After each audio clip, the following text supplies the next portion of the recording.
What do you do for a living? I am the Fire New Jersey Fire Department. Uh, what took you to get to your job? My current position, a lot of studying, Mhm. a lot of time. I started out in the fire service. You start out as a firefighter. I was a firefighter for 10 years, and then I took a promotional exam. I scored to ranking on a list. Eventually, they got to my number. I became a fire captain, and then I tested again for deputy fire chief, and then ultimately for chief. What are you proudest of in your career? That I get to protect and serve the community in which I was born and raised. I'm very proud of that. I'm proud of that I get to help. We get to help people every day, and I'm proud of the example I get to set for my children and my family. So, where did you grow up? I grew up in Kearney. Did it have a play factor into where you chose to work? It did. I know this sounds, but I knew from when I was a little kid I wanted to be a firefighter, and I grew up on the block that I grew up on. The fire trucks used to drive past our main street all the time. So from seeing that and just interacting a little bit as a child, I knew what I wanted to do, Mm-hmm. and that's really it. So it did have an impact on me. That's nice. Who would you say has been the biggest influence in your life? My parents, Mm-hmm. my mother and father, both extremely hard workers. I think I learned that from them. My father worked construction his whole life.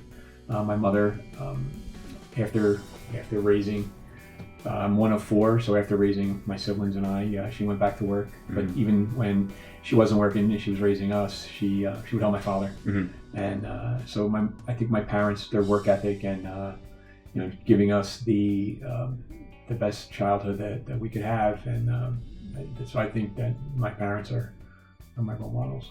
Nice. What lessons has your work life taught you? I think my parents. Mm-hmm. My mother and father, both extremely hard workers. I think I learned that from them. My father worked construction his whole life.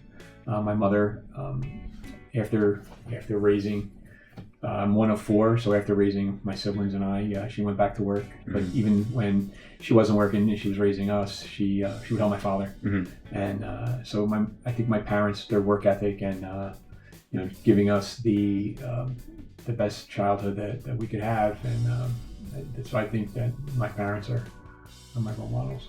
Nice. What does your future hold? So what does my future hold? So right now, being the chief of the fire department, I'm at the of where I can go in the growth as far as my fire department. Mm-hmm. So currently I've been a student.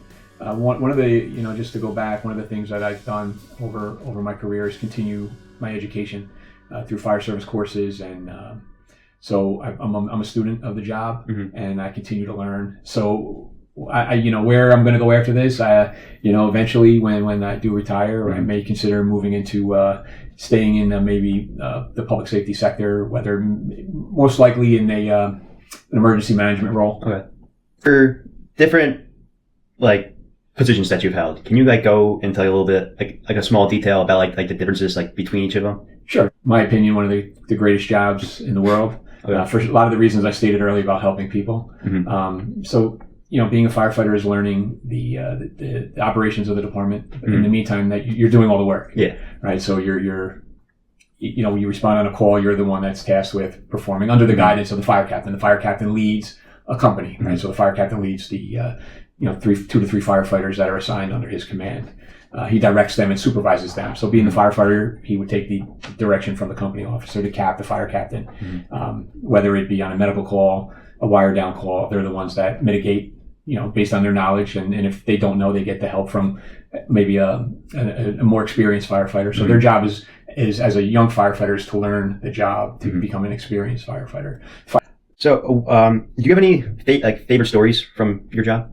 It's like I said earlier, the fires it's a sad day for a lot of people, but allows us to highlight our skills and being able to stop the spread of fire. But I enjoy the times where it means. I'll give you an example. So there was it